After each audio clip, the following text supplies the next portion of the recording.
Day 2 ng aming pag-stay dito sa Table Tidal Pool. Time to relax and exhale and inhale. At dito, ginabi na nga kami at ini-enjoy na lang ang takip sil. Sinusulit ang lugar kahit na gaano kalayo. At baka sa mukha ng aming mga kasama ang saya na dulot ng aming pagbabiyahe dito lang sa Kasiguran. At mamamangha kayo sa tanawin dito sa Kasiguran. Paradiso di Kasiguran. Napakaganda ng mga tanawin, idol.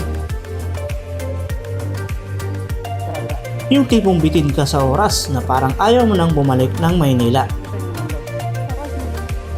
Sinusulit ang sandali ng aming araw. Nandito, mananatili sa Kasiguran. At sa oras ng mga itong idol, oras naman ng aming happy banding or kasiyahan ng mga tropa. Ito yung tipong oras na ng aming kasiyahan or hapunan dito sa lugar ng Kasiguran. Ito yung gabing sinusulit na lang namin ang oras na nalalabi, mga idol. At ito yung part na magkakasukatan kayo ng mga ugali ng inyong mga kasama. Yung tipong hindi nauubusan ng inyong mga kasama sa kwento regarding sa mga rides. At pagdating naman sa kuwilang inuman, andyan din ang mga tropa. Banding-banding pa rin. Nag-enjoy yung mga doon, oh. Ganda daw. Oh, ganda. Sila o ikaw? Hindi sila. Sila. Guys, copyright.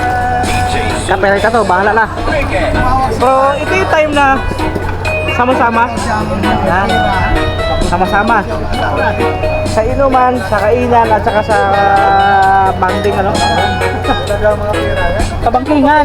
Pati sa bangkingan, sama-sama. Bangkingan at bangkingan. Ayan, shoutout mga Lodi. So, ito yung first night namin dito sa Kasiguran. Dito sa tawag sa ano? Sama sa bangkin. Ano lugar to? Tidal Pool? Tidal Pool? Bro! Tidal Pool, oh. Yun, Tibo Tidal. Yung sikat na dinadaya ng mga tropa. So, bad weather lang ngayon. Medyo maulan. Kaya hindi masyado dinadayo ng mga ano. Pero marami pa rin as in naka-booking. Kita nyo, halos fully book. Yan, nakikita nyo kami ng tropa.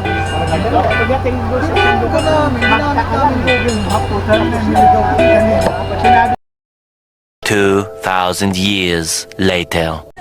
At nakalipas na nga ang aming mga sandali sa nakalipas na gabi. Ito naman ang bumungad sa aming mga idol, yung masamang panahon dito sa Kasiguran. At kahit maulan mga idol, hindi ito alintana ang aming mga tropa. At syempre mga idol, kung mayroong camping site, mayroon din lutuan at lababo ito. Hindi makukumpleto ang lababo at saka lutuan kung wala yung bahay o kubo. At naglalaro lang ito sa 2,500, 2,700 ang kanilang overnight price. At meron din silang available mga idol, Lona tent or yung kubo tent na tinatawag nila. Worth of 600 to 700 ang kanilang overnight. And kung ayaw nyo nang magbahay o kubo mga idol, available sila ng camping tent or pitching tent na worth 200 pesos overnight. And just take note mga idol, dito walang kuryente, generator lamang ang kanilang gamit at walang signal ang mga cellphone nyo dito. At sa magtatanong pa lang kung meron silang palikuran o shower room, yes mga Lodi, meron silang shower room or palikuran. At marami din silang station ng palikuran o kaya shower rooms. Kaya no worries kung kayo ay magpipila o pipila sa liguan or sa CR. At yun nga po, kung napapansin nyo na puro tent ang nakatayo dito, yan po kasi ay mga riders kadalasan ang pumupunta dito na dumadayo sa Kasiguran Tidal po. Maraming salamat nga po pala sa lahat ng taga-suporta at taga-followers ko na nandiyan dyan. Shoutout po sa inyong lahat.